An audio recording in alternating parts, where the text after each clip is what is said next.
Bienvenidos, bienvenidas una vez más a una Lightning Talk, iniciativa Autentia. Hoy contamos con el placer de tener a Adrià Fontcuberta, que es Frontend Developer en Holaluz y además es Core Member de Testing Library, donde da soporte a la versión de Vue, ya que también es miembro del Team Member de Vue.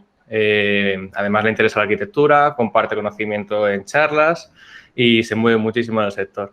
Muchas gracias por estar con nosotros, Adrián. Hola César, gracias por tenerme aquí, un placer.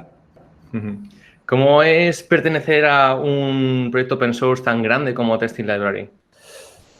Pues la verdad es que es una suerte porque te permite ver algo que desconocía, que es el software desde el punto de vista del open source, ¿no? Y todo lo que implica que todos lo usamos en nuestros proyectos o en nuestro día a día y sabemos o vemos más o menos, ¿no?, cómo va, ¿no? Vemos todo el proceso que hay de hacer crecer el proyecto, de gestionarlo internamente, de las issues, de los pull requests y demás, pero una vez dentro pues te das cuenta que de todo el trabajo invisible, ¿no?, que hay muchas veces en gestionar todo eso y en asegurarte pues que no hay pues demasiados errores en nuevas versiones, que te aseguras que tienes unos usuarios pues más o menos contentos o satisfechos y que pueden ser muy diversos, que es algo que no siempre pasa en los proyectos, digamos, o los productos pues, de las empresas en las que trabajemos. Y la verdad es que creo que permite crecer un montón y darte cuenta de lo importante que es la comunidad, digamos, open source y lo frágil que puede llegar a ser, ¿no? Porque al final es gente que lo hace de forma más o menos voluntaria o altruista y muchas veces en su tiempo libre como hobby, y la de software que se mantiene por esa buena fe, ¿no?, detrás, que a veces da un poco de vértigo. Sí, porque Testing Library se usa con Vue, con React, con Angular incluso, con Cypress. Hay un montón de... Bueno, al final Testing Library es una serie de guías, ¿no? La idea de testear como si fueses un usuario, que tiene mucho sentido cuando testamos componentes, y luego hay muchas implementaciones. Entonces, y tú justo Exacto. has trabajado también en la parte de Vue, ¿verdad? Sí, yo sobre todo descubrí la Testing Library en el momento en que, bueno, la primera versión era solamente para React, y luego es cuando pues, bueno, el creador Kenzie Dodds y la gente que ya estaba en el equipo se dieron cuenta que, ostras, que si quitaban la parte de React y dejaban la parte de manipular el DOM y trabajar con los componentes, pues que podían crear versiones para cualquier framework y para cualquier contexto. Y hubo un chico, un americano, que creó una prueba de concepto para Vue y, bueno, más o menos fue la época en la que encontré el repositorio, vi que la idea era muy buena, pero el repositorio tenía, o sea, el proyecto tenía, pues era eso, una prueba de concepto. Y nada, empecé a cambiar algunas cosas pequeñitas, lo típico, ¿no? Algo en la documentación que no está del todo actualizado, o algún pequeño bug súper sencillito, algún test que faltaba. Y poco a poco fui entrando en la dinámica pues eso, de no solamente usarla, sino contribuir en ella. Y a partir de aquí pues me queda un poco como mantener un poco de la versión de Vue, que no nos engañemos, por suerte las implementaciones para cada uno de los frameworks son bastante pequeñitas. La magia está en la librería central, en la que te permite pues interactuar con esos elementos.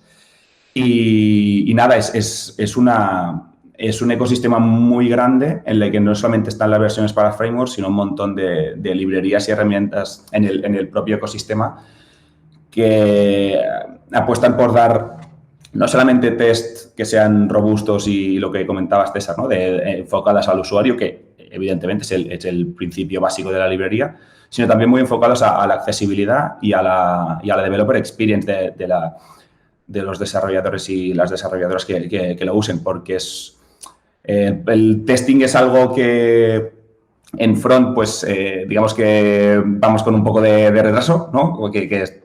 Lo estamos como asumiendo y estamos creando las herramientas adecuadas, y entonces valoramos como súper importante hacer que sea un proceso lo más suave y agradable posible para que nadie se pierda por el camino. Entonces, hay un montón de esfuerzos en esa dirección. ¿Y esfuerzos a futuro? ¿Cuáles son justamente esos planes a futuro? Porque ya tenéis un montón de implementaciones. ¿Qué es lo Sí, siguiente? Hay algo que es básico, que es mantenerse al día con los cambios que vayan introduciendo los frameworks, porque al final dependemos bastante de ellos. Pues la implementación de Vue pues, tiene que dar soporte a Vue 3. La de React pues ahora va a tener que dar soporte a React 18 con los cambios a nivel de sincronía y demás que introduzca. Pues todos esos cambios tenemos que conseguir que sean lo menos... que tengan el menos impacto posible en los usuarios que están haciendo test, ¿no? Es decir, la filosofía de testing debería ser la misma y la complejidad que tengan cada una de las versiones deberíamos comer un poco nosotros y que el usuario se preocupe solamente de pensar en el test y en el usuario. Y tanto framework como ecosistema, ¿no? Por ejemplo, también las nuevas versiones de test runners, como pueden ser Jest y demás, pues hay que ir manteniéndose un poco al día y es trabajo. Aparte de eso, hay otros procesos, pues eso, work in progress. Como os decía, es open source, así que tampoco, digamos, no hay nadie 8 horas, 5 días a la semana trabajando en ello, así que las cosas van con otra cadencia.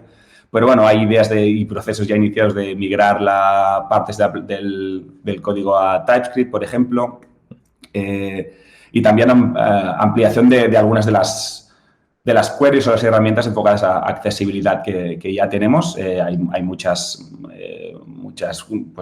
queries, muchos helpers en ese sentido, pero bueno, siempre hay un pasito más, ¿no? Y siempre hay un poco de espacio para evangelizar en ese sentido, ¿no? Y eso es lo que estamos intentando mover últimamente. Genial. Y justo mencionabas antes que crees que en el front vamos con un poquito de retraso para la parte de testing. ¿Crees que también es así para la parte de arquitectura y buenas prácticas? Creo honestamente que sí y que está cambiando. Tengo la sensación que lo cuento mucho en mis charlas, casi siempre empiezan igual porque pongo un poco en el mismo saco temas de testing y arquitectura. Al final son buenas prácticas, entre comillas, de programación o cosas que sabemos que funcionan, por decirlo de alguna forma. Y creo que las aplicaciones de front los últimos años pues, han asumido un montón de responsabilidades que antes pues no tenían ni podían asumir porque las herramientas no nos daban. Pero bueno, desde hace unos años, entre Node, el ecosistema de paquetes de NPM, los frameworks principales, la mejora de los navegadores, todo el contexto ha empujado para que muchísima más responsabilidad esté en las aplicaciones de front. Y con toda esa responsabilidad deberíamos haber traído también consigo pues, las buenas prácticas o las prácticas que sabemos que funcionan a medio o largo plazo y no siempre lo hemos hecho, ¿no? O sea, las aplicaciones son más complejas, pero bueno, igual no siempre hemos pensado en conceptos pues, de arquitectura, de código simple y limpio, de testing, de conceptos de refactoring, etcétera, ¿no?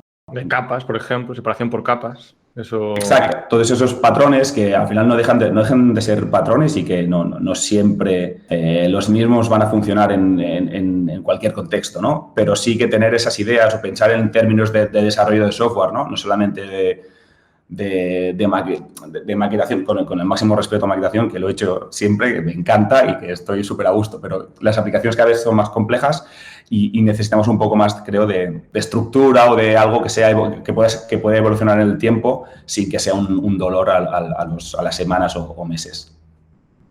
Sí, estoy de acuerdo. Y estás muy interesado últimamente por la parte justo de arquitectura, ¿no? Estabas comentando que dabas charlas de esto. Sí. ¿Qué es para ti una buena arquitectura? Arquitectura es de esas palabras que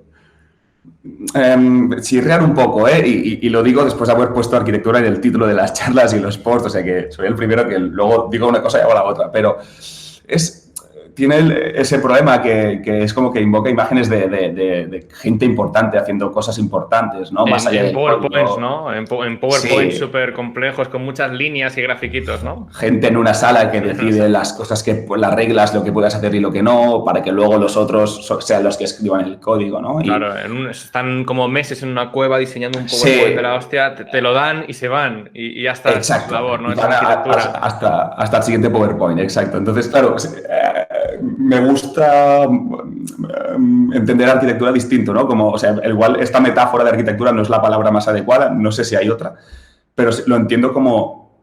creo que hay una definición medio en coña de Martin Fowler que dice que la arquitectura son las decisiones que son difíciles de cambiar.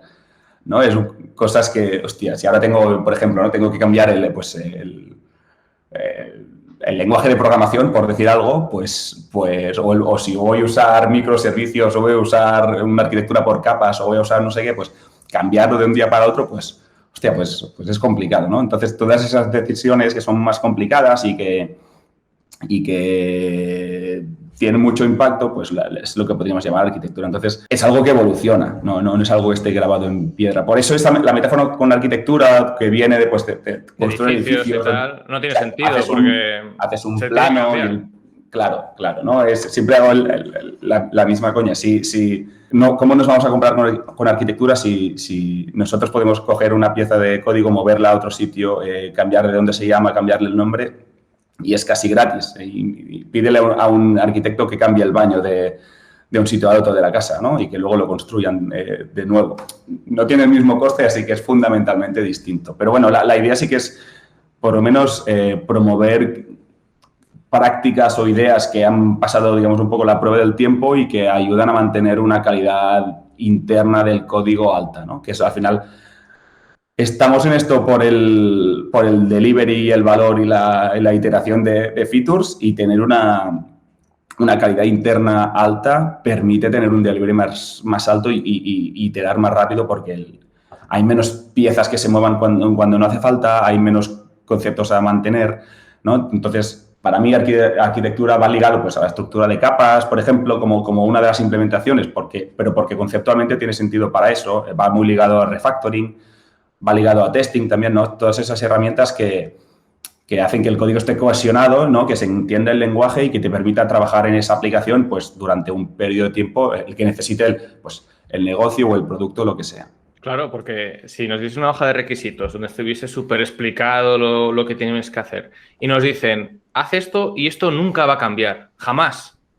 Haz esto y ya está, la aplicación está hecha y no hay que cambiar nunca más. Te lo prometo, te lo juro, ¿no? Si ocurriese eso, no haría falta arquitectura, no haría falta testing, no haría falta buenas prácticas, no haría falta nada, pero es que no es el caso, es que siempre hay cambios. Entonces, si queremos... Y si alguien te dice que no, claro, si alguien te dice que no hay cambios, da igual, los va a ver.